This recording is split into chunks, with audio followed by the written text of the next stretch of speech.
વિશેષતાઓ છે જે બિલ્ડિંગને ગ્રીન બનાવી શકે તેમ છે. આ કન્સેપ્ટ અને ધ્યાનમાં રાખીને બિલ્ડિંગનું મોડેલ બનાવ્યું છે. તેમાં ટેરેસના ગાર્ડનના ફરજ છે.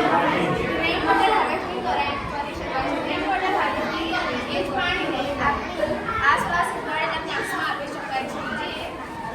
આ સિવાય પાર્કિંગ સેન્સર મૂકી શકાય છે. બિલ્ડિંગ પાર્કિંગમાં આવનારા ગાડીઓના ધુમાડાને ઇલેક્ટ્રિક મેથડથી શોષી લે છે. મોટા બિલ્ડિંગમાં આપણે એક સાથે 5 લાઇટો ચાલુ કરી લેતા હોઈએ છીએ. આ સેન્સર એવી રીતે કામ કરે છે કે સવારે તેની પર સનલાઇટ પડે એટલે આ લાઇટ્સ ઓટોમેટિક બંધ થઈ જશે. જે આ સિવાય તેના પર પીઝો સેન્સર પણ લગાવી શકાય છે કે તેના પર કોઈ ચાલીને જાય તો તેનાથી ઇલેક્ટ્રિસિટી ઉત્પન્ન થાય છે. બ્યુરો ઓફ એનર્જી ચલાવે છે.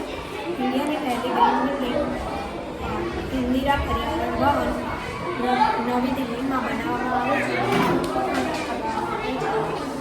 યુએસના ગ્રીન બિલ્ડિંગ દ્વારા એક ઓર્ગેનાઇઝર આવે છે જેને દર અંદરની ગ્રીન બિલ્ડિંગને 20 સર્ટિફિકેશન આપવામાં આવે છે.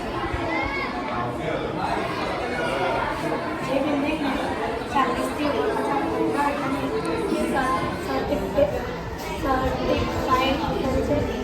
જે બિલ્ડિંગને 50થી 50 અને સિલ્વર મળે છે. જે બિલ્ડિંગને 60 અને 5 અને જે બિલ્ડિંગને 80થી વધુ 5 તેને પ્લેટિનમ કહેવામાં આવે છે.